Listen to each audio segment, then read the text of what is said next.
Olá, amigos e irmãos do canal Conceito Bíblico. Olha eu aqui mais uma vez, fazia tempo que eu não gravava um videozinho para colocar aí no canal, mas pretendo muito em breve voltar às atividades novamente aqui no canal. Pois é, hoje eu vou sugerir que vocês me acompanhem até o final de um vídeo que eu vou trazer para vocês aqui. Ele é um vídeo aí de uns 3 anos atrás, que foi gravado aí pelo pastor Roberto Biagini. Se eu não me engano, foi na Igreja Central da Penha, né? Igreja Central Penha de Santa Catarina, pelo que estou vendo aqui. E o nome na verdade, o assunto que ele trata aí é com respeito a Daniel capítulo 11. O nome do pastor é Pastor Roberto Biagini.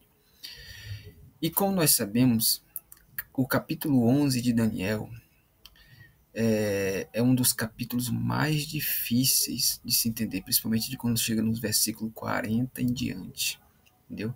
Quando trata rei do norte, rei do sul. E aí eu trago esse vídeo aqui como sugestão e peço que você, uma sugestão que ele apresenta aqui de interpretação desse capítulo. E peço que você, ao assistir esse vídeo, você curta ele, comente, compartilhe e se inscreva no canal, tá?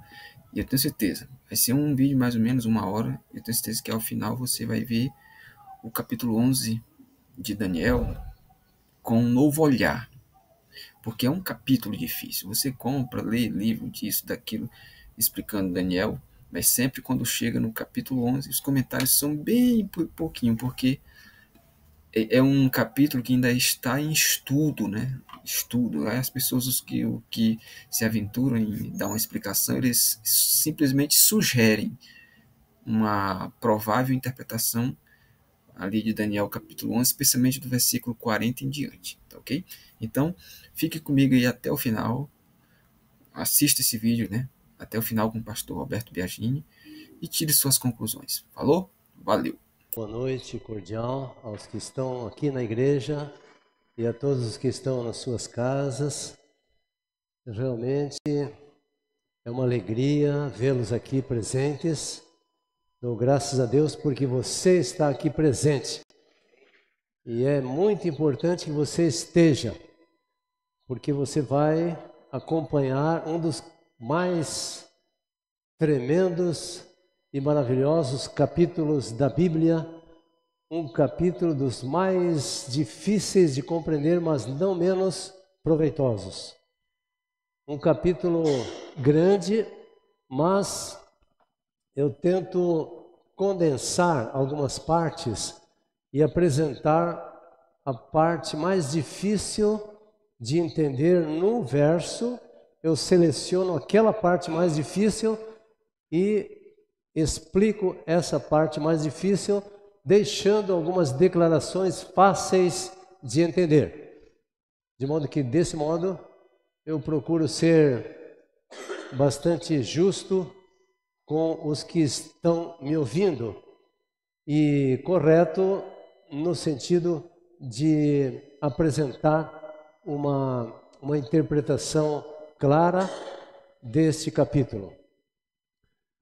O capítulo que está intitulado na nossa revista que estamos oferecendo para todos os irmãos e amigos que levaram as revistas e outros que não levaram podem levar também.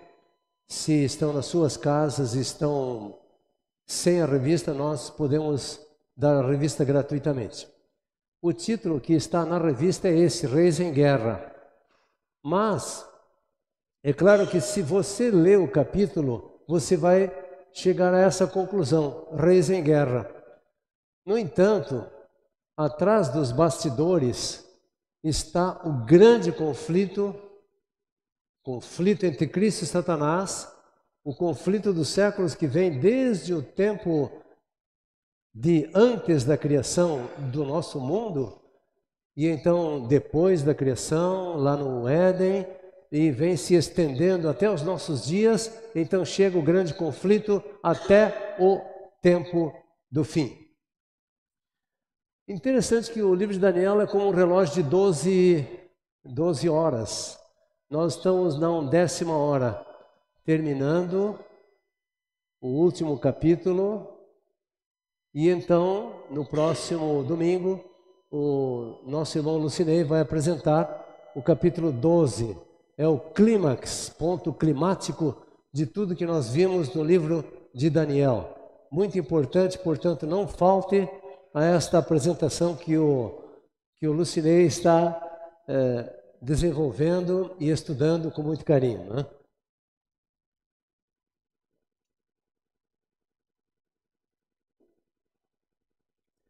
Então, nós encontramos no primeiro verso, e já dizemos que o primeiro verso não pertence ao capítulo 11. O primeiro verso deveria estar colocado no capítulo 10. Pertence ao capítulo 10, e é isso. Mas no primeiro ano de Dario, esse se refere ao anjo, que naturalmente, começando esse grande conflito no capítulo 10, ele continua no 11 e termina no 12, enquanto que este mesmo anjo, Gabriel, ele está passando as informações.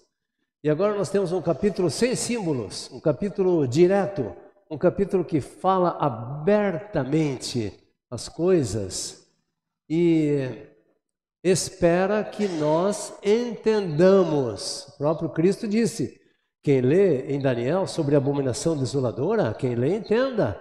Nós temos que entender. Por isso você está aqui, por isso eu estou aqui, e por isso nós precisamos estudar o livro de Daniel. Então, no primeiro ano de Dario, o Medo, o primeiro ano é o ano 539 a.C., esse anjo se levantou para fortalecer o rei Dario. Então, esse verso pertence ao capítulo 10. E então, nós vamos verificar que o capítulo 11 de Daniel, ele tem praticamente 44 versos e a divisão é exatamente no versículo 22. E o 22, até o 22, é uma divisão de antes da cruz. E do 22 em diante, qual é a divisão? Depois da cruz. Se você entende essa divisão, isso é muito importante para você compreender todo o capítulo. Porque se você lê um comentário por aí, alguns comentários, eles fazem uma confusão de divisões e colocam o Antíoco Epifânio como sendo a maior interpretação do capítulo, quando na realidade o capítulo nem dá importância a Antíoco IV Epifânio. Bom, mas vamos entrando na história e vamos verificar o que acontece do versículo 2 até o 22, que significa o que aconteceu antes da cruz, depois de Daniel para cá, antes da cruz. Então nós verificamos que Ciro venceu Belsazar e entregou a Babilônia para o Dario chamado o Medo. Então, no versículo 2, alguns textos nós vamos lendo e eu vou colocando o significado entre parênteses. Se eu coloco o significado entre parênteses, esta é a melhor maneira de você entender o significado das palavras. Então, diz ali, ainda se levantarão 3 reis na Pérsia, e o quarto será cumulado de grandes riquezas contra a Grécia. Então nós temos este rei, que foi Cambises, o primeiro rei. São 3 reis. O primeiro rei é Cambises, o segundo rei é Esmerdes, o terceiro rei é Dario I, e o quarto rei é Xerxes. O quarto rei seria o mais rico de todos, cumulado de grandes riquezas. Esse último, que é o quarto, Xerxes, é muito importante para nós. E você vai verificar agora por quê. A data em que ele faleceu é 465. E depois que ele faleceu, o filho dele, que é Artaxerxes, assumiu o reinado. Portanto, o primeiro ano do reinado de Artaxerxes é 464.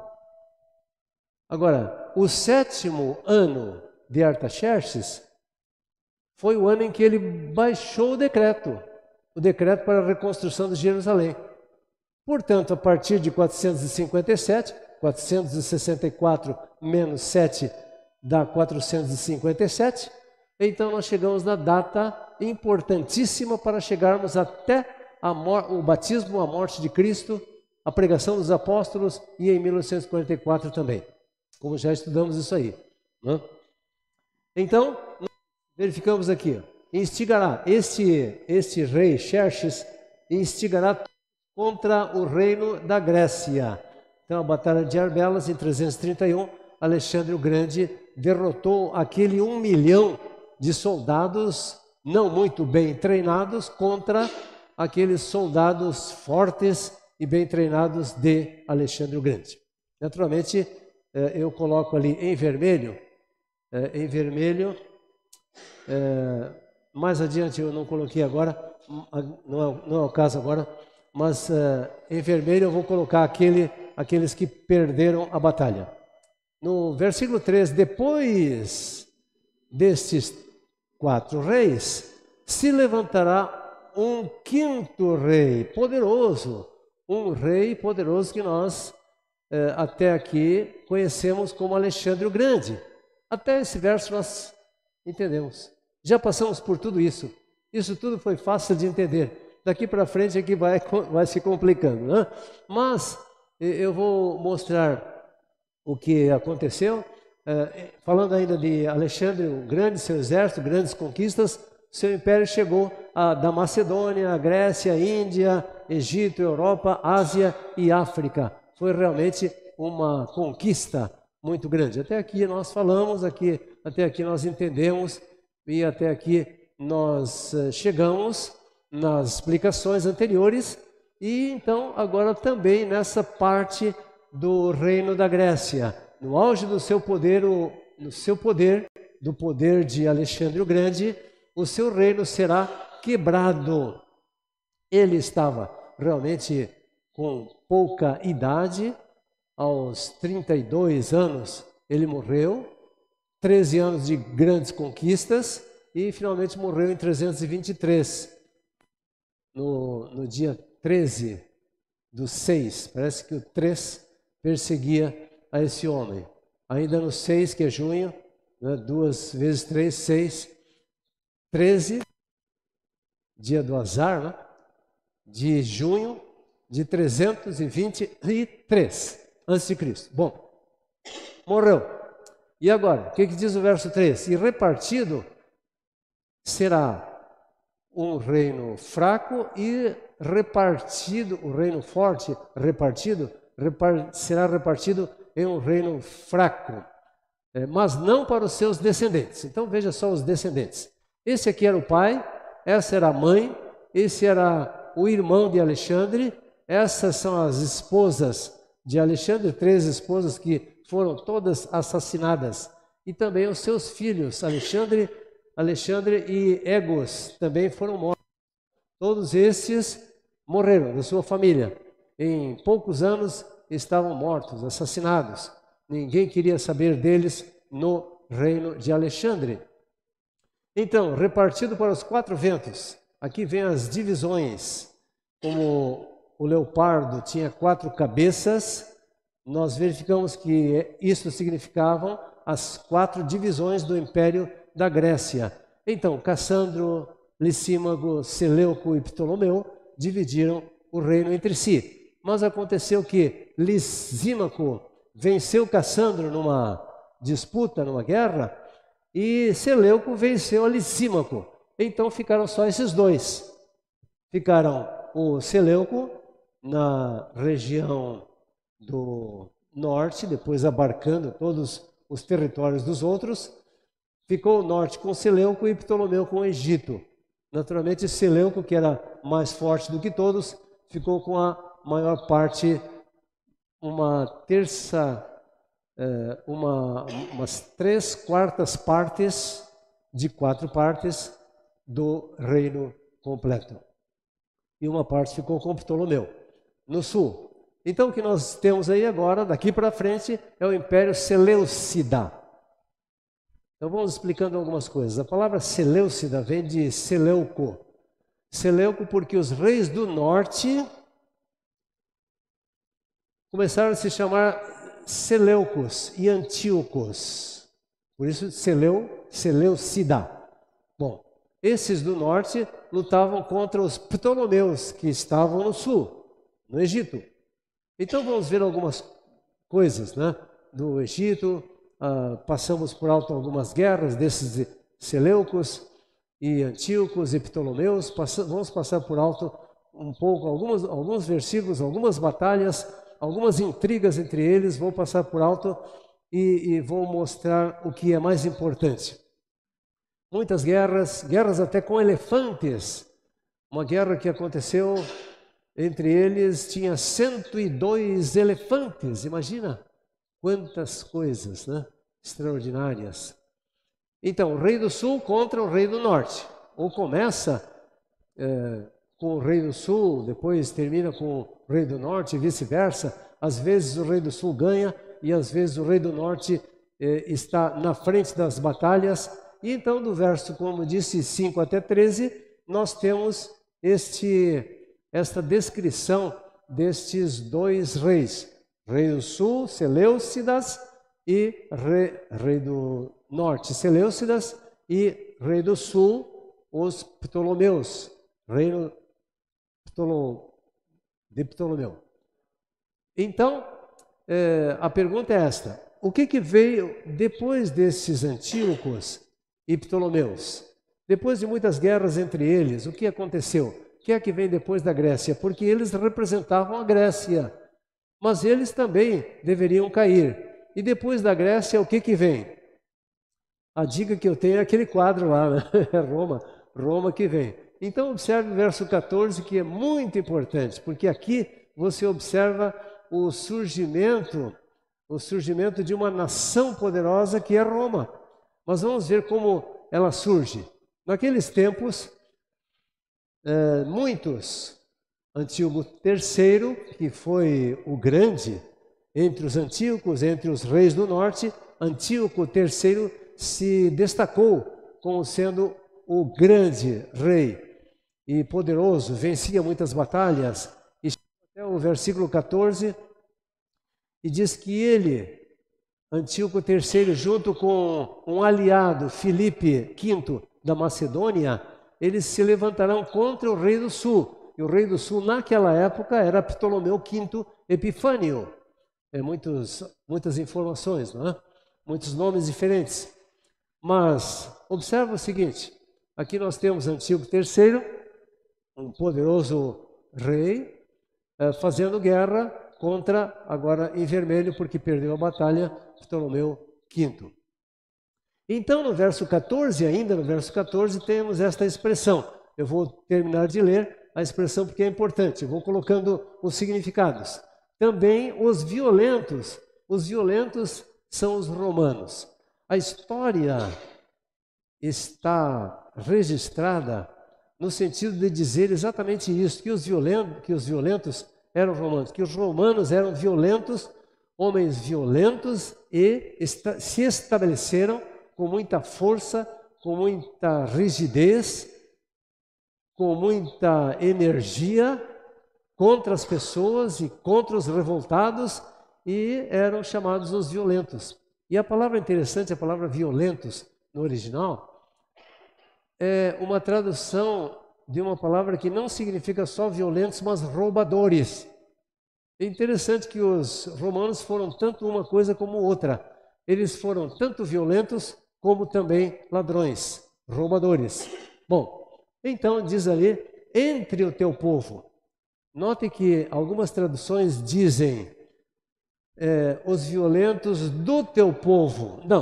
Não é essa a tradução do sentido original. O sentido exato é dentre ou entre o teu povo. Quer dizer, espalhados entre o teu povo, como nós conhecemos a história dos judeus com os romanos lá dentro, fazendo as suas tramóias, suas peripécias e fazendo demonstração da sua violência e da sua autoridade entre o povo judeu. Então, entre o teu povo, ó Daniel, que são os judeus, se levantarão para cumprir a profecia, mas cairão. Mas cairão, essa expressão, mas cairão, cairão a seu tempo, porque os romanos começaram lá, começaram ali no versículo 14 e vão se estender até a volta de Cristo. Bom, então nós temos o próximo verso 15. O rei do norte ainda é Antíoco III o Grande, o rei do norte. Virá e tomará cidades fortificadas. Cidades fortificadas que foram tomadas por Antíoco III, foram Gaza, da Filístia, e Sidom.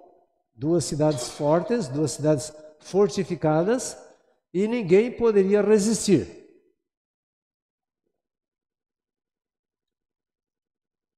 Até que chegaram os romanos.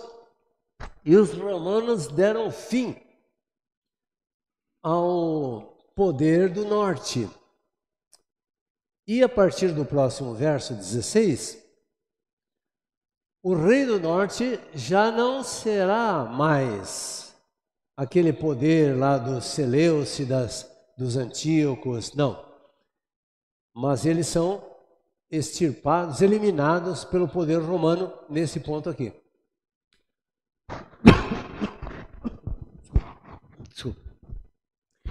Então, o que vemos? Este aí, o Antíoco Grande, com a cidade de Gaza, fortificada, e foi uma grande batalha, uma batalha muito importante na história. Então, no verso 16, o invasor, a palavra invasor é uma tradução nova, a nova atualizada, diz o invasor, e acertou bem, porque são os romanos, os invasores. Farão o que bem quiserem, e ninguém poderá lhes resistir, nem Antíoco III. Interessante que o verso anterior dizia que ninguém podia resistir a Antíoco III. Agora disse o verso 16 que ninguém pode resistir a Roma.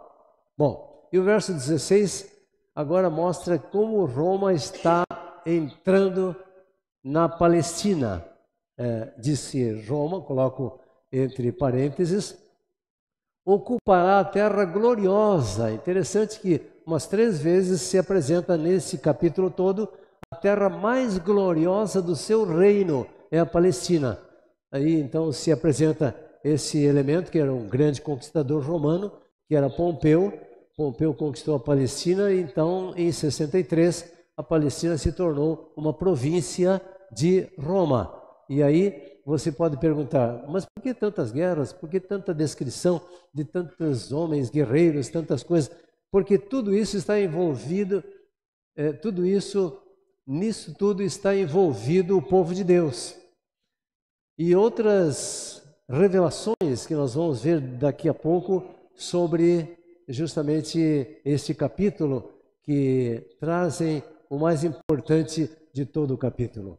Então, apresenta-se nesses próximos versos Júlio César. Júlio César, o grande general, não era imperador ainda porque não havia império. Ele estava numa república romana e ele era um grande conquistador também, juntamente com Pompeu. Júlio César e Pompeu estavam discutindo e lutando entre si para ver qual dos dois seria o mais poderoso. E no verso 17, entrará, observe bem esse verso 17 aqui. Olha aí, quem entrará? Júlio César, tá? Está falando de Júlio César. Eu digo isso e tenho a certeza porque estou seguindo uma cronologia histórica. E que alguns intérpretes colocam alguma história meio misturada porque não acharam a interpretação. Mas isso não é correto, não. Nós temos que seguir a cronologia histórica. Entrará Júlio César em acordo com o rei do sul, que era Ptolomeu XII na época. Ele, Ptolomeu, lhe dará. Então esse Ptolomeu dá a Júlio César. O que é que daria mesmo? Você já leu aqui, alguns que estão com a Bíblia, ter lido aí. Dará uma jovem, Cleópatra Sete. E esse que dá, o Ptolomeu XII, dá a jovem em casamento para Júlio César, era irmão de Cleópatra. Irmão. E ele competia com ela para ver quem que seria o rei do Egito, quem que seria o mais poderoso. Enquanto em Roma, Pompeu e Júlio César estavam lutando e brigando sobre o poder de Roma, no Egito estavam brigando esses dois irmãos, que era o Ptolomeu XII com a Cleópatra. E, portanto, o irmãozinho foi entregando a irmã para derribar o reino de Roma, o reino de Júlio César. Mas o que diz a história? Dará em casamento para destruir o seu reino, o reino de César. Mas ela não ficará ao seu lado, nem será para ele, porque Cleópatra passou a ser de Marco Antônio. Então você vê nesse verso 17, muita informação, em poucas palavras, muita informação histórica, que resume muitos anos de luta, e nós temos agora o seguinte, ó, amantes e políticos cumprem a profecia. Cumprem a profecia. Amantes e políticos cumprindo a profecia. Então, Júlio César recebeu de Ptolomeu, recebeu uma mulher em casamento. Agora, Júlio César já era casado, naturalmente, né? Mas, então, essa Cleópatra se tornou amante de Júlio César. E, nesse meio tempo, era também uma situação em que Pompeu estava, como disse, lutando pelo poder de Roma, enquanto esses dois ali, esses dois irmãos, estavam lutando entre si. E então chega Marco Antônio. Quando então há uma guerra de Marco Antônio contra Júlio César, e Marco Antônio junto com Cleópatra. E muitos navios, e uma guerra intensa, muita gente envolvida, e, no entanto, o Júlio César venceu a batalha quando os dois desistiram da guerra. O Marco Antônio e a Cleópatra voltaram, retrocederam, desistiram da guerra, e o Júlio César venceu a guerra. Mas, enquanto isso, alguma coisa se passava pelo reino de Roma. Então, Daniel 11, 18 e 19 diz: depois ele, Júlio César, tomará muitas ilhas, mas um príncipe, Brutus, você já ouviu falar de Brutus, né? Até tu, Brutus, já ouviu falar? Quem já ouviu falar nessa expressão? Até tu, Brutus, olha aí, tá vendo? Dizem que é uma expressão mentirosa, mas em todo caso está registrado, né? Eu vou dizer a história. Depois ele, Júlio César, tomará algumas ilhas, muitas ilhas, mas um príncipe Brutus porá fim ao seu orgulho, ao orgulho de Júlio César, ele cairá.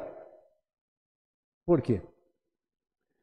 Porque Brutus estava fazendo uma conspiração junto com o Senado para matarem a Júlio César. Ora, Júlio César estava desenvolvendo o reino, Júlio César estava expandindo, recebendo, ganhando, conquistando muitas ilhas ali ao redor do Egito. E, no entanto, o que ele ganha em troca? Brutus contra Júlio César. E então, quando ele chegou, quando ele voltou, quando ele retornou das suas conquistas, ao invés de receber muitos elogios, muitas honrarias, ele recebe uma punhalada de Brutus e juntamente com todos os outros que estavam, todos eles com punhal na sua mão, para matar e ajudar a assassinar o pobre Júlio César, né? Bom, o seu trabalho foi muito importante, da passagem da República para o Império, mas depois se levanta um outro. Depois se levantará em lugar dele, de Júlio César, alguém chamado Augusto César, que fará passar um exator pela terra mais gloriosa do seu reino, novamente a expressão, que é a Palestina, em poucos anos será morto sem batalha. Interessante a palavra exator. A palavra exator aparece na Bíblia, aí na sua tradução, exator. E todos que têm propriedades, todos que têm alguma propriedade conhecem o que é um exator e a exatoria, e quantas taxas tem que pagar para o governo, que cobra seus tributos, exatoria. E esse Augusto César é importante porque aqui nós encontramos o próprio povo judeu sendo taxado, pesadas taxas, pesados tributos por Augusto César, que faria passar esse cobrador de impostos pela terra dos judeus. Mas ele seria morto sem batalha. De fato, esse Augusto César morreu não em guerra, ele morreu tranquilo lá no leito confortável da sua casa. Então aí nós temos esse Augusto César. Em Lucas capítulo 2, versículo 1, nós verificamos um recenseamento que por decreto de César Augusto, veja como é que a Bíblia vai se cumprindo e a história vai encontrando o seu cumprimento e a profecia vai encontrando o seu cumprimento na história, e nós encontramos ali em Lucas capítulo 2, dos primeiros versos. Esse César Augusto reinou desde 31 antes de Cristo até 14 depois de Cristo. Mas depois dele, quem é que vem? Antes disso, vamos dizer algumas coisas sobre ele. Esse Augusto César, ele passou pela Palestina, cumpriu então esse versículo. Cobrador de impostos, morreu em paz, em Nola, aos 76 anos. Durou muito para um romano. Era muito perigoso ser um imperador naquele tempo, e na realidade esse foi o primeiro imperador, Augusto César, primeiro imperador de Roma, de 27 a.C. até 14 depois de Cristo. E a Pax Romana? A Pax Romana começou com ele, mas foi uma ideia muito genial. Diz ali o texto da Bíblia que ele fará coisas que ninguém fez, nem os seus pais fizeram, ninguém teve a ideia da Pax Romana, que é paz, naturalmente. Paz romana significava que ele chegava num reino com muita amizade, muita alegria, muita disposição, prometendo paz e segurança para todos, e então dizendo, aqueles reinos que se submeterem a nós vamos reinar sobre vocês, mas vocês terão segurança. Quando os inimigos de vocês vierem, nós vamos intervir. E então, com essa Pax Romana, eles ganharam o mundo inteiro, né? Então vem Tibério César, que continuou. Tibério César, eu estava falando do anterior, né? Augusto César, e agora Tibério César. Mas o Tibério César, que foi corregente de Augusto César, ele, depois da morte de Augusto César, Tibério César continuou o trabalho e os planos, e um deles era a Pax Romana. Então, Tibério César começou a reinar no ano 12. Alguns dizem, você vai ler numa enciclopédia, a data 14. Mas a data 14 é a contagem da morte de Augusto César. E, na verdade, como ele era corregente, começou a corregência no ano 12. Bom, então, Augusto disse, interessante, vamos ler a passagem. Ali.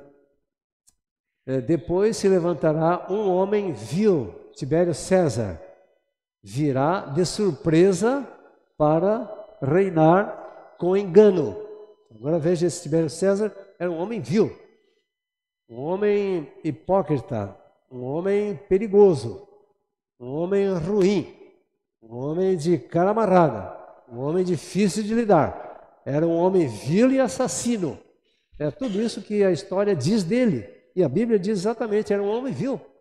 Vil aos olhos de Deus e vil aos olhos dos homens também. Um homem vil. Então o que ele fez? Tibério César, diz aí Augusto, antes de ele morrer, naturalmente, né? Disse o seguinte, disse para sua esposa chamada Lívia, olha, o seu filho é muito vil para vestir a capa romana para reinar. Homem muito vil, já identificado pelo seu padrasto, nestas palavras. Então diz o versículo 21 que os exércitos serão arrasados diante dele, de Tibério, porque ele, apesar de toda a coisa ruim que era, ele era um grande conquistador. Um homem que, grande conquistador, mas arrasava, acabava com os exércitos na sua frente, cumprindo a profecia. Arrasará diante dele os exércitos, diante de Tibério, serão arrasados esses exércitos, né? Então veja essas palavras, né? E aquele quadro onde você vai esperar a palavra, a mesma palavra que você encontra ali em Daniel, você encontra na história. Veja só, a história, Wikipédia, que é a enciclopédia da internet, diz: Tibério foi um grande general. Tibério mandou esmagar seus inimigos. Veja como se cumpre a história exatamente, se cumpre exatamente na história, como parece que conhecendo e usando as mesmas palavras. Então, no capítulo 3, em São Lucas 3, versículo 1 e 21, nós vamos mostrar a importância que existe desses fatos, né? Você pode acompanhar, você conhece esse verso, né? No 15º ano do reinado de Tibério, Pôncio Pilatos, sendo governador, foi Jesus batizado. Isso é muito importante. Você verifica a importância disso por causa do ano em que Tibério César estava no 15º ano e quando Jesus Cristo foi batizado. Portanto, 12, o primeiro ano de Tibério César, mais 15, dá exatamente 27, o ano em que Jesus Cristo foi batizado. Então verificamos aqui o seguinte, Daniel 11, 22. Serão esmagados, os inimigos de Tibério César serão esmagados, inclusive o príncipe da aliança. Agora nós entramos num ponto muito importante, muito especial, que aqui agora nós estamos exatamente no meio do capítulo, quando diz ali, serão esmagados, inclusive o príncipe da aliança. Observa bem isso aí, em Isaías capítulo 53, verso 5, diz que Jesus Cristo seria, ou foi, né?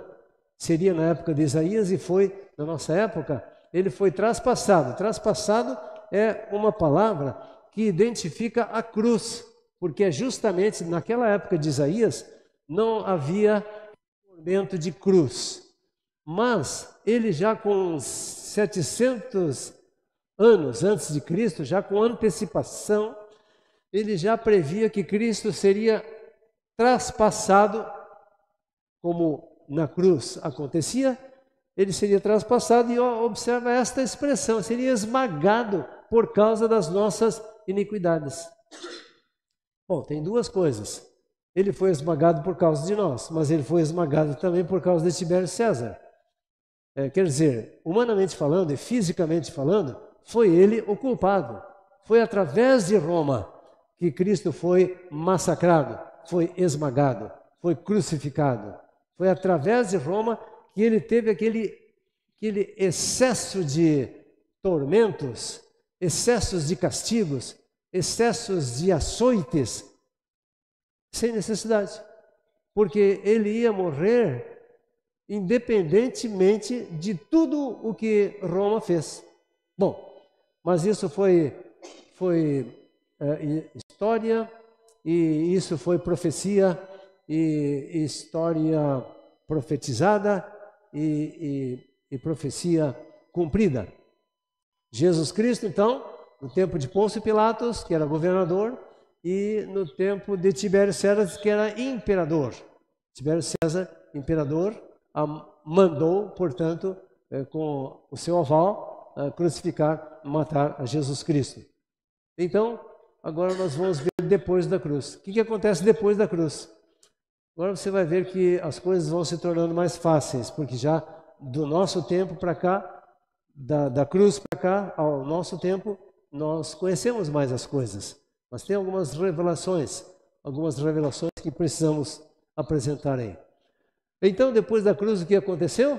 olha aí, o que aconteceu com esse Tibério César, ainda falando dele, apesar da aliança com ele, usará de engano e se tornará forte com pouca gente.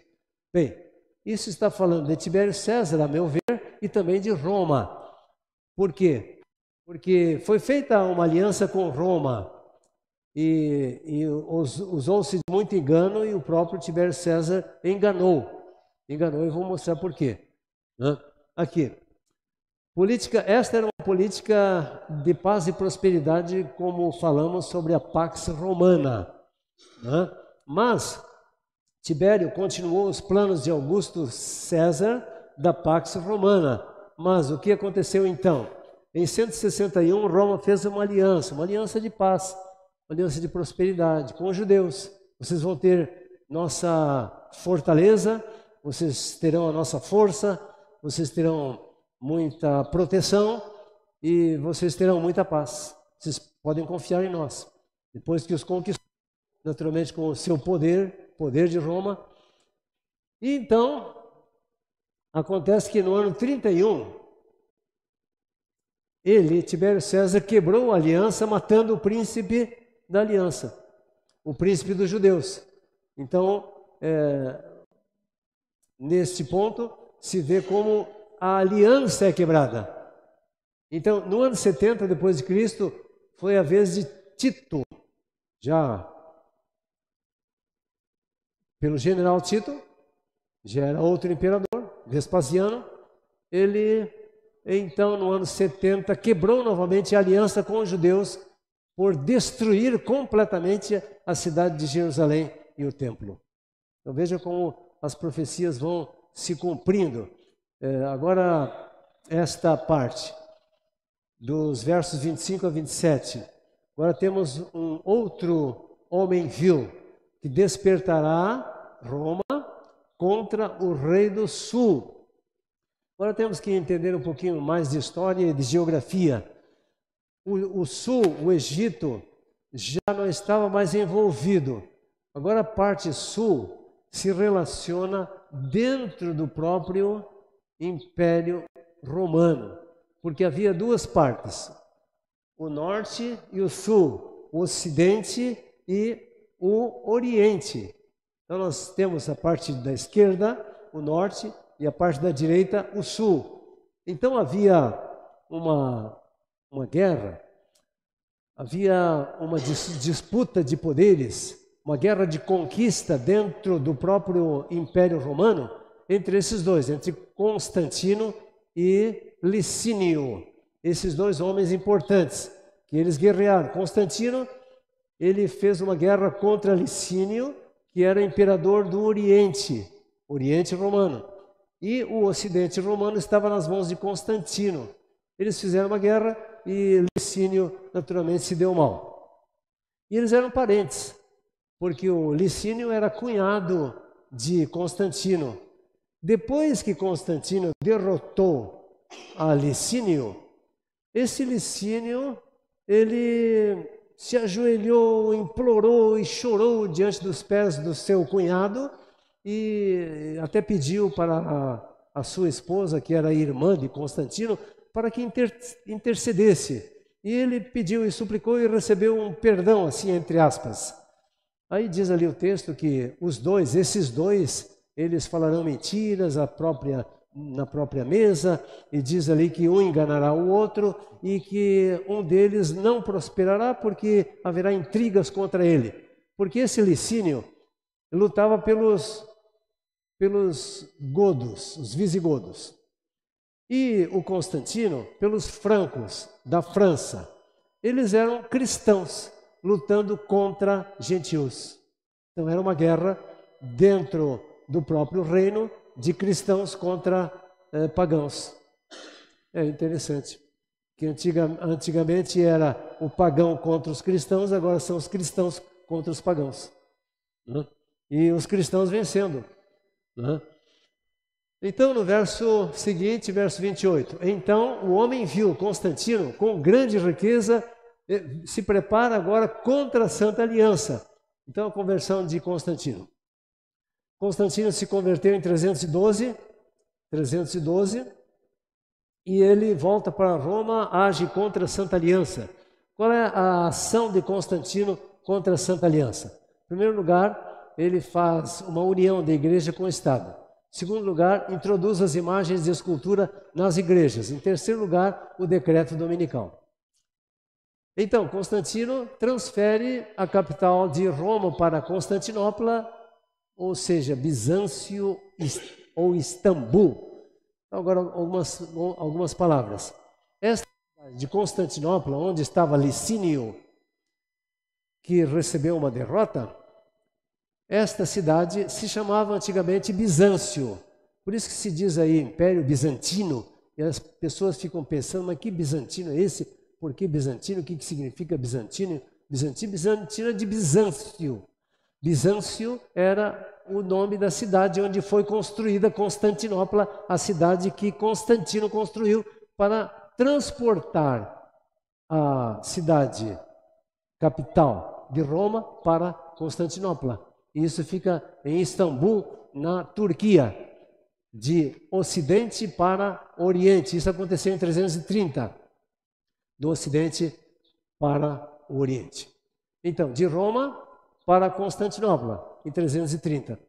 Então, Daniel 11, verso 30, lemos aí, virão, agora nós temos um período até 455. Interessante que a palavra do verso 30, porque, não existe no original e muda todo o sentido. Porque a palavra porque dá uma razão porque o versículo anterior teria uma razão, porque não foi a situação desta vez como da anterior. Então alguns pensam que houve uma guerra, uma nova guerra, e os historiadores, os intérpretes não acharam nenhuma guerra. Então, como interpretar esse versículo? Eu encontrei capacidades de pessoas, de eruditos, adventistas mesmo, que lutando contra esse versículo, sobre esse versículo, e achando uma resposta, com o próprio Macready Price. Ele disse, nós não encontramos aqui nenhuma guerra, então nós vamos interpretar, assim como Uriah Smith interpretou, voltando do ano 30 e colocando no ano 30 esta guerra. Mas repetindo história, mas na realidade isso aí é cronologia, isso tem que ser cronologicamente. O que eu estou querendo dizer? Estou querendo dizer que na segunda visita o que diz ali no texto do verso 30, é que ele virão contra ele navios de Quitim, mas no versículo 29, estou falando do verso 29, na realidade, o verso 29 diz que Constantino foi fazer não uma guerra, porque eles não acharam uma outra guerra na história, ali, nesse contexto. Ele foi para Constantinopla para, no ano 330, fazer uma transferência da capital de Roma para Constantinopla. Então não foi como da primeira vez. Por quê? O que foi na primeira vez? Na primeira vez, na vez anterior, aconteceu uma guerra. Agora estava na paz. Interessante? Então, aqui no verso 30 não tem a palavra porquê. Não, o verso 30 não é uma razão para o verso 29. Observou? Então, agora acontece uma guerra. Acontece uma tremenda guerra. Virão, 455 depois de Cristo, contra Roma, virão navios de Quitim. Agora, os intérpretes lutaram com esta palavra Quitim. Mas o que significa Quitim? Então, alguns disseram que era Chipre, outros disseram que depois de Chipre, esse entendimento veio a ser uma situação de navios ali na costa do Mediterrâneo, mas finalmente descobertas arqueológicas recentes descobriram o seguinte: Quitim é uma palavra babilônica para soldados.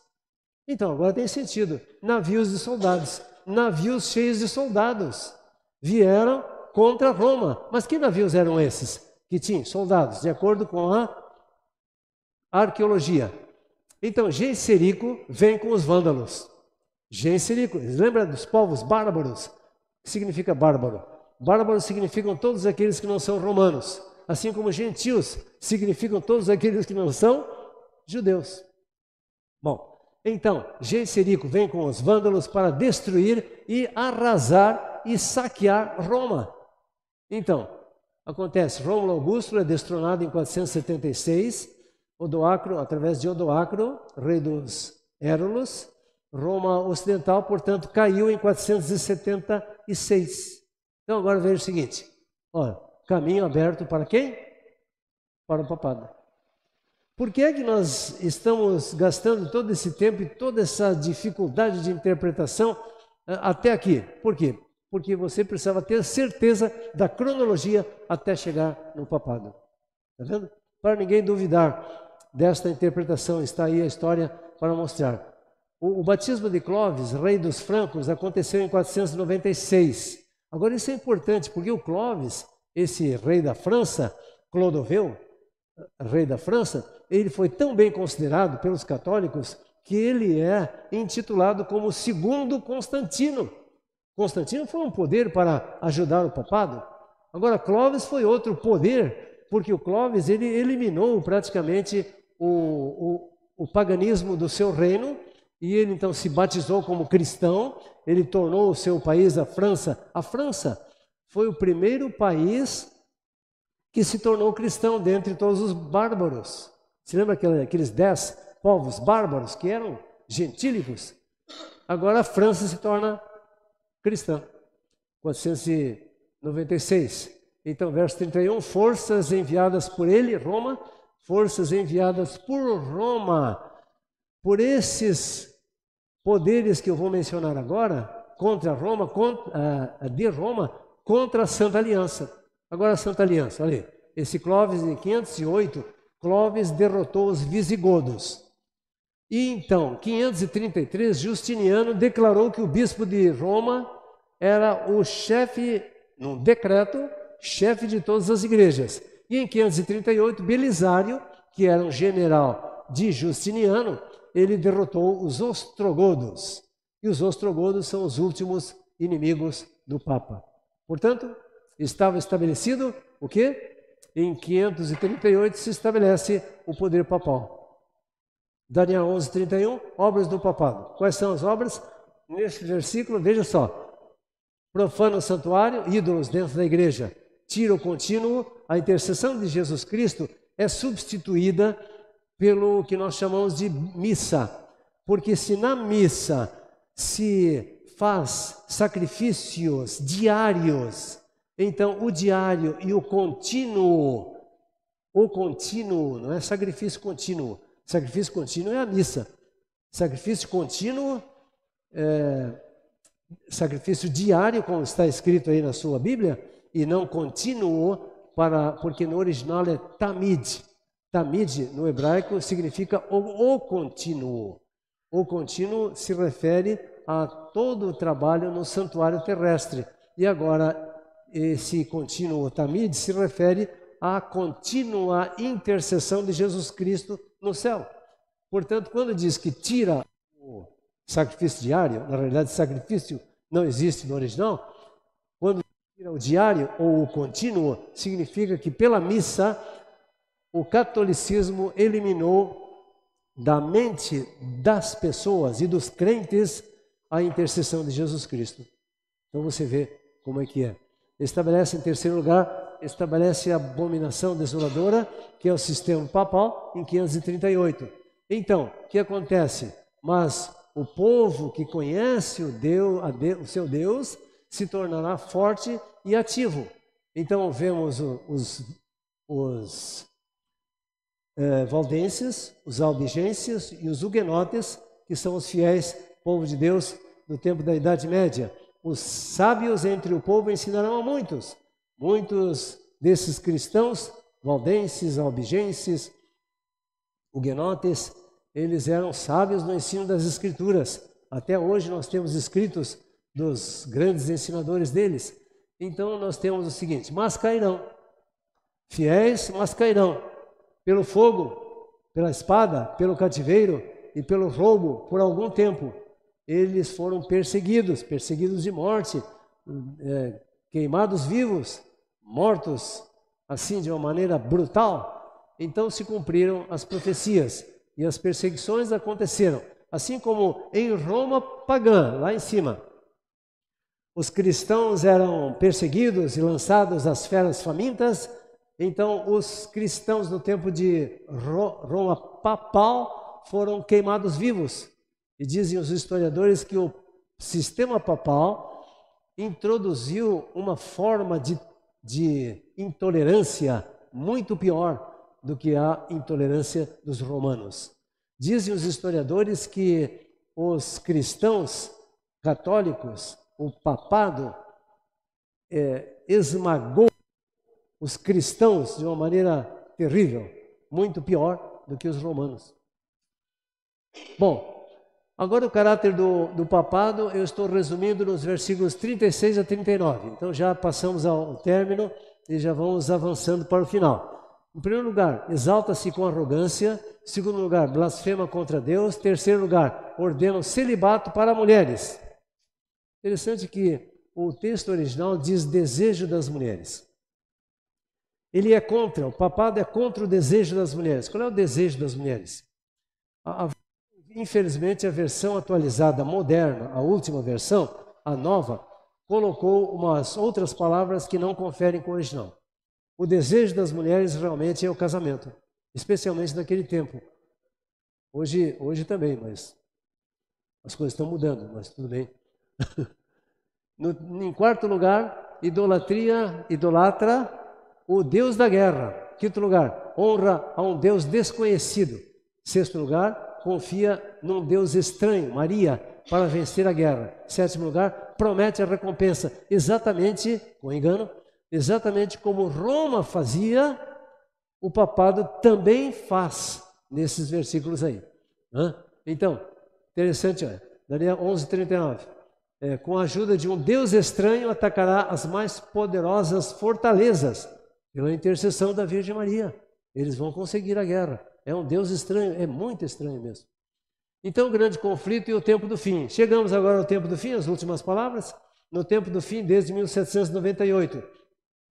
Quando começou, em 538, o papado foi estabelecido, e de 538 até 1798, os 1260 anos. Ali nós vemos quando o papado foi destronado pelo general Berthier, a mando de Napoleão Bonaparte, e o general mandou o soldado Haller. Tinha muita importância, você vai lá e prende o... E um soldado, chamado Haller, prendeu o Papa e ficou aprisionado por 2 anos e morreu. E por 2 anos a humanidade ficou sem Papa.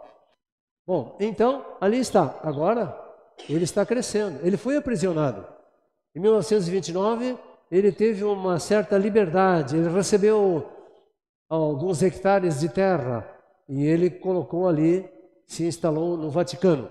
Ele está crescendo. E agora, esses versos finais, de 40 a 45, mostra como o papado vai se restabelecer. E está se restabelecendo. E o fim está chegando. O rei do sul, agora vamos verificar algumas coisas bem interessantes, que esses versículos de 40 a 45, até alguns anos passados, os adventistas diziam, cuidado, ninguém sabe a interpretação. No entanto, agora, já que você ficou até aqui, não deixe de acompanhar este grande assunto nesses versículos. Quem é o rei do sul? O rei do sul lutará com ele. Aliás, o rei do sul lutará com ele. Ele quem? Ele é o rei do norte. Então, o rei do sul, novamente agora lutando contra o rei do norte. Mas quem é o rei do sul que luta com o rei do norte? Quem é o rei do sul? Bom, o rei do sul agora precisamos de uma interpretação bem rápida, mas bem compreensível. O ateísmo veio do Egito. E o Egito estava no sul. e o Reino do Sul estava lá no Egito. E foi no tempo de Moisés que o faraó chegou e disse: quem é esse Deus, quem é esse Jeová, para que eu ouça a sua voz, para que eu ouça o seu chamado, o seu pedido e deixe o povo de Israel ir para o deserto. Eu não conheço esse Deus, esse é um Deus sem rosto, não existe esse Deus. Então o ateísmo, simbolicamente, de acordo com o Apocalipse capítulo 11, é identificado como, no nosso tempo, como sendo o ateísmo. Mas o capítulo 11 de Apocalipse se refere à França revolucionária, porque no tempo da França, a França, aquela França que foi a primeira a se tornar cristã e que foi a primeira a derrubar o papado, esta França agora se torna, ao redor de 1798, uma constituição que declara: não existe Deus. Então veio a Revolução Francesa. A Revolução Francesa foi algo tão terrível, algo tão dramático, algo tão inimaginável, de tanta destruição, de tanta guerra, de tanta revolução e de tanta incompreensão e de tanta fome e miséria, que os homens voltaram atrás e disseram: vamos estabelecer novamente, existe um Deus, existe as Escrituras, que eles queimaram em praça pública e enalteceram a uma mulher como sendo a deusa da razão. Então, finalmente, dali começou o ateísmo. E hoje nós podemos saber e ler na história que a França, 50% da França não acredita em Deus. E o ateísmo começou lá. E o Rei do Sul representa, portanto, é representado pelo ateísmo, o ateísmo. E o Rei do Norte. E o Rei do Norte arrasará com ele. O termo bíblico ali é muito forte, diz arremeterá. Arremeter no original está como vir como uma avalanche, como uma tempestade acabando com os seus inimigos. Quem é o Rei do Norte? O Rei do Norte começou na Babilônia. A Babilônia era o Rei do Norte. Depois passou para Roma. Do versículo 16 em diante, o Rei do Norte é Roma. Depois de Roma pagã, veio Roma cristã. E a Roma cristã se chama na Bíblia Babilônia espiritual. Então você compreendeu o que é a mensagem? A mensagem é esta: de Babilônia até Babilônia nós temos toda essa confusão. Então, versículo 40, com carros de guerra, agora vejam só, carros de guerra, e muitos navios, e cavaleiros. Isso significa o quê? Poder político, poder militar do Rei do Norte. Agora observa o que é o Rei do Norte, né? Entrará também na Terra Gloriosa. Terra Gloriosa é o povo de Deus, é um símbolo do povo de Deus. Você observa que do 40 até o 45 nós temos alguns símbolos, porque algumas nações ali não existem mais. E agora o Evangelho, a partir da queda do povo de Israel no ano 34, especialmente a partir do ano 31, o Evangelho é espalhado para toda a humanidade. O povo de Deus está em toda a humanidade. A igreja está em todos os territórios. Então agora a universalidade é compreensível e, portanto, algumas coisas que são ditas aqui são simbólicas. Então, entrará também na Terra Gloriosa, a terra mais gloriosa do seu reino, se lembra? Terra Gloriosa é o povo de Deus, e muitos sucumbirão. Aqui está uma apostasia que é lamentável. Muitas pessoas vão nos deixar, muitas pessoas vão apostatar, muitas pessoas vão se retirar. Nós não sabemos quem que é, nós não podemos julgar ninguém, todos aqui somos sinceros, então praticamente todos aqui estamos salvos. Mas diz a profecia que muitos sucumbirão ao poder de Roma papal. Muitos vão se entregar, muitos não vão resistir às perseguições. E então vem a apostasia. Mas Edom, Moabe e Amon escaparão do seu poder. Do poder de quem? Do poder do norte. Estas são pessoas fiéis, pessoas firmes, pessoas que se decidiram na última hora para serem a favor do povo de Deus. Então você vê que esses três povos não existem mais. Né? Edom, Moabe e Amon não existem mais. Eles significam, essas três nações, significam aqueles que se convertem na última hora, no último momento. Eles se convertem e passam para as fileiras dos cristãos verdadeiros, de acordo com a Bíblia. Então, 11:42, o Egito não escapará. Agora você vê o seguinte, o Egito é o Egito é o ateísmo. O Egito representa o rei do sul e é o ateísmo. O ateísmo não escapará. Então você pode escrever onde você quiser, mas o papado vai derrotar o ateísmo. Agora, o ateísmo está espalhado em todo o mundo. É um poder em todo o mundo, mas o poder papal vai vencer até o ateísmo. Diz ali, olha lá, tomará posse dos tesouros de ouro e de prata e todas as coisas preciosas do Egito. Isso aí não é local, mas é universal. O Egito simbolizando o rei do sul, seu ouro, a sua prata e as coisas preciosas do Egito, dos ricos entre os ateus. Até existe uma expressão ali na internet de dois elementos falando, né? Então, você é ateu, você é, graças a Deus. Sou ateu, graças a Deus. Bom, isso aí que significa o poder econômico. Então, veja só, o poder papal. No verso 40 é o poder político, poder de controle militar. Segundo lugar, 41 é o poder religioso, controla as religiões e muitos são apostatados por causa dele. Então, em terceiro lugar, o poder econômico, controle da riqueza. Bom, agora, se o poder papal tem o poder político, religioso e econômico, o que falta mais para eles dominarem o mundo? Nada mais. Né? Então, em 11:43 diz, os líbios e os etíopes o seguirão, seguidores do papado.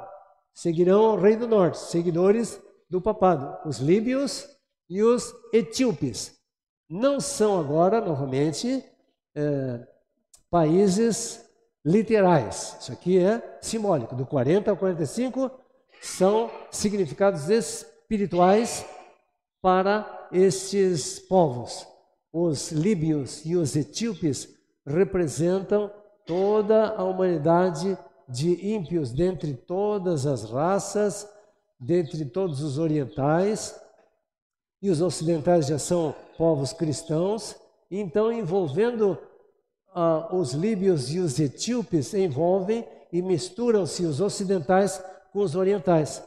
E ali estão os brancos, os negros, os de cor parda, de todos os tipos de raças, todos os tipos de inteligência, são todos eles seguidores do papado. Agora, mas será perturbado por rumores vindos do Oriente e do Norte, e sairá muito irado para destruir e exterminar a muitos. Olha, estou falando do que vai acontecer daqui a alguns poucos anos, não sabemos quantos, mas isso vai acontecer. Então, rumores vindo do Oriente e do Norte, e ele sairá para destruir esse poder do Norte. Como interpretar isso aí? O que significa isso aí? Bom, então isso significa o seguinte, olha, vamos verificar esse mapa. Esse mapa apresenta o seguinte, Jerusalém à esquerda e Babilônia à direita. Parece que a distância de um país a outro, de uma nação a outra, é muito pequena. Mas acontece um problema. Havia montes e desertos aqui nesse intermédio, de modo que Babilônia tinha que subir Babilônia morava no leste, mas tinha que subir ao norte e descer ao sul para atacar Jerusalém. Mas agora, o que nós lemos lá em cima no texto? O texto diz o contrário. Será perturbado por rumores vindos do Oriente e do Norte. Enquanto que Babilônia morava no leste e vinha pelo norte, por isso é chamado poder do norte, Deus, com Jesus Cristo, mora no norte e vem pelo leste. Interessante? Interessante que isso é uma estratégia espiritual para dizer, em outras palavras, que Deus e Cristo é o general que tem toda a estratégia para vencer todos os inimigos. Mas então, rumores vindos do Oriente e do Norte. Esses rumores significam as 3 mensagens angélicas que são pregadas pela Igreja Adventista do Sétimo Dia. Os rumores do Oriente e do Norte são os rumores dizendo que Jesus Cristo vem do Oriente, que nós encontramos em vários lugares, até Jesus Cristo falando, assim como o relâmpago vem do Oriente até o Ocidente, assim virá o Filho do Homem. Cristo Jesus, de acordo com Apocalipse 7, ele vem do leste, ele vem do Oriente, mas a sua morada é o norte. Isto é, estamos terminando então no verso 45. Armará suas tendas palacianas entre o mar glorioso e o Monte Santo. Então algumas pessoas, alguns intérpretes eruditos dizem, estará acontecendo que o papado vai mudar o seu lugar do Vaticano e transportar-se lá para a Palestina. Não é isso que o texto está dizendo. O texto está dizendo outra coisa, quer ver? Armará suas tendas palacianas entre o mar e o glorioso Monte Santo. Entendeu tudo? Vamos ver agora se você entendeu. Em primeiro lugar, que significam tendas palacianas? Tendas palacianas? Mas não é uma expressão assim estranha? Porque os que moram no palácio não moram nas tendas, e quem mora nas tendas não mora no palácio. Por que tendas palacianas? Ora, tendas representam o poder religioso. Por quê? Porque o povo de Israel habitava em tendas por muitos anos. Poder civil é representado pela palavra palacianas, porque no palácio está o poder civil. O poder civil não está em tendas. Não, o poder civil está no palácio. Tendas palacianas, portanto, significa o poder de Roma papal, poder civil e religioso. Portanto, a união da igreja com o Estado está aí representada nessas duas palavras, tendas palacianas. E agora o mar. O mar é fácil de saber o que significa, né? O mar são os povos da terra. Agora, os povos da terra são diferentes dos povos dos céus. Porque a Bíblia disse, o apóstolo Paulo disse lá em Hebreus 12, 22, que nós fomos transportados para o céu. Que somos representados por Cristo, estamos lá nos céus, espiritualmente falando. Portanto, os que estão no céu são o povo de Deus, mas ainda na terra. Então, o Monte Santo significa povo de Deus. Então, o que significam essas palavras? Significa isso aqui que eu resumi para você pegar bem a ideia. Entre o mar da humanidade e a igreja se instalará o poder papal para enganar e destruir. Então, finalmente, mas chegará ao seu fim e não haverá quem o socorra. Virá o fim. Está chegando o fim para toda esta glória, todo este reino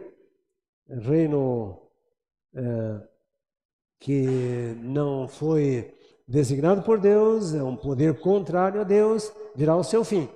E então, nós estamos nas últimas instâncias, nos últimos momentos, nós estamos nos últimos minutos até a meia-noite, porque à meia-noite virá o esposo, à meia-noite virá o noivo. E nós estamos quase que vendo os dois ponteiros quase a se cruzarem, assinalando o dia final. Jesus Cristo está voltando. Jesus Cristo virá para dar fim ao poder das trevas.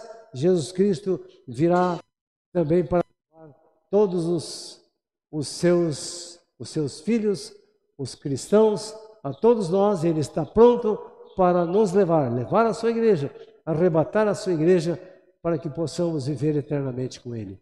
Que Deus nos abençoe em nosso preparo, que Deus nos fortaleça em nossa fé, que Deus nos dê cada vez mais força para que nós possamos fazer a nossa parte e então vencermos as trevas, o engano, e então nos prepararmos para aquele dia glorioso da volta do Senhor. Que Deus nos abençoe.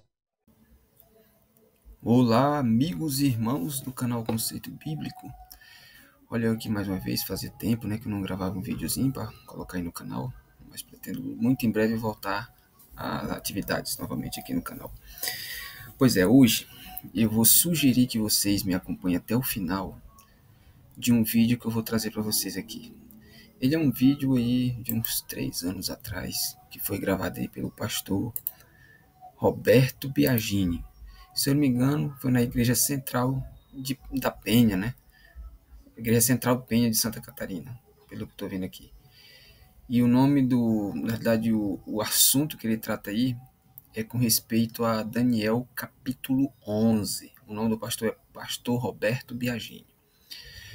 E como nós sabemos, o capítulo 11 de Daniel é um dos capítulos mais difíceis de se entender, principalmente de quando chega nos versículos 40 em diante, entendeu? Quando trata rei do norte, rei do sul. E aí eu trago esse vídeo aqui como sugestão e peço que você, uma sugestão que ele apresenta aqui de interpretação desse capítulo. E peço que você, ao assistir esse vídeo, você curta ele, comente, compartilhe e se inscreva no canal, tá?